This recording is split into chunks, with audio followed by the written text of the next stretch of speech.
I know. I hear you. I know you've heard 1,000 times now. Your logo is more, I mean, your brand gets to be more than your logo, right? You've heard me say it a billion times.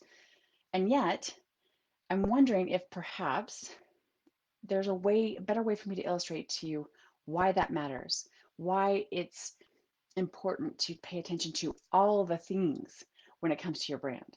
So it's not just your logo, your fonts and colors. So just for funsies, I want you to try something. It's actually not so much for funsies, it actually has a point to it. In fact, it's one of the 9-step legend signature checklists to see the potency of your persona and your brand. So try this for me, and it'll just take a minute, but I think it's enlightening. I think it actually gives you a really new perspective on your brand. Go on to the last few things you've created, your content. So if that's a social media post, if that's a course, if that's a blog, whatever it is you put out there for your audience to hopefully consume and care about and bring home with them. Take off your logo, your face, any specific name of the program. Okay, I won't wait for you to do that, but try this one as soon as we get done here. Go to remove your logo and your photo off of that. Can you still tell that it's yours? Can you still tell that not only did it come from you, but it actually belongs to a series of things? Hey, Christy, nice to see you. Can you still tell without your logo on it, without your photo on it? Can you still tell that it is a piece of a larger strategy? Can you tell where it fits in to your stuff? I hope so. I tried this about 10 years ago at an event, and it was surprising to me how often the other people who had been networking together, it was a group, and we've been networking together for 2 years, and yet they couldn't figure out whose stuff was whose without the logo. In fact, there were a couple of people who couldn't figure out that it was theirs. Are you showing up as generic, or are you showing up as something worthy of keeping? Yes, you don't want COVID notifications right now. This is good stuff. This is how you can tell if your brand is actually making an impact and having a lasting impression on your audience. So if you take your logo and your photo off, can you still tell that it's yours? Can you still tell that it belongs to a package of products that you're putting out?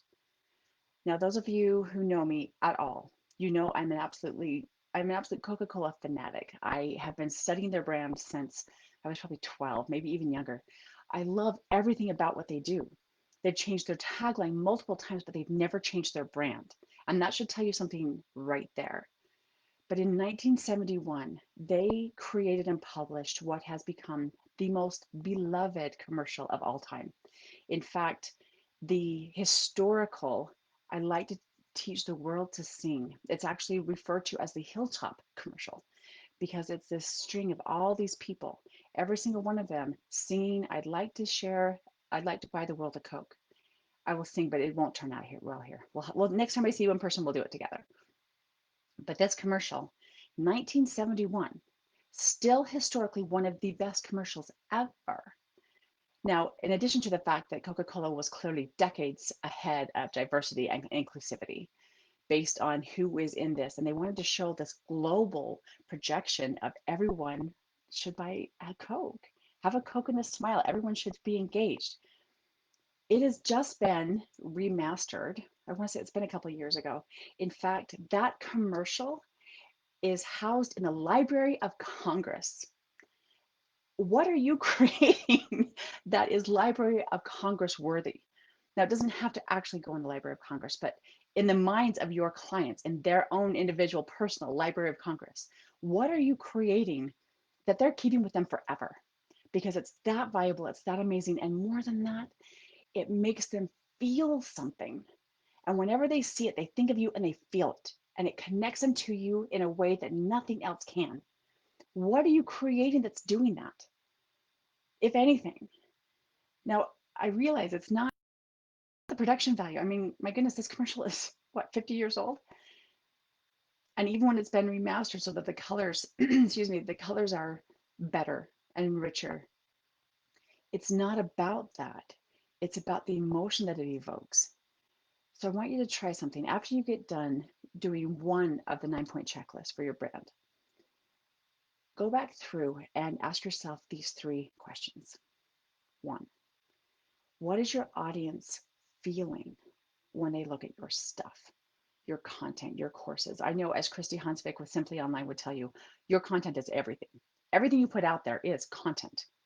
It is the fuel that moves the world. What are you putting out there? And when you do, what does your audience feel? What are they experiencing through you? That's the first question. The second, especially if you're going back chronologically with what you just put out and comparing it, the second part is to compare it to something you put out 3 months ago or 6 months ago or a year ago. Heck, even last week. Is it consistent? Is the feeling and emotion, is the way your audience experiencing you, is it consistent from yesterday to a week ago to 3 months ago? Is it a consistent experience that you're sharing with them? That's the second one. And the third, what do you want them to feel when they see your stuff? What do you want them to experience?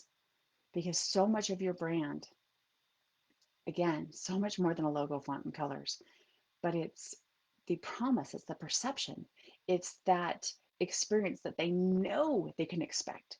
It's how you get referred out because people know how they will experience you. So they have this security in saying, yep, go call her. I know exactly what she does. I know exactly how she does business. I know exactly what to expect when I work with her. I know her relationship with money. I know her relationship with people and time and creativity. I know all these things. So ask yourself, one, what does your audience experience? How do they feel about you? Two, is it consistent? Are you creating a predictable, referable, profitable experience? And three, is that okay with you? Like, what do you actually want them to experience through you? What do you want them to feel about you? If there's too much of a gap, we should have a conversation. You should definitely take a look at it. Double check your persona, my friends. It will get you through everything. And although you may not last 50 years, wouldn't it be fun if there were still people singing your song years after you left the stage? Until I see you again, rock on.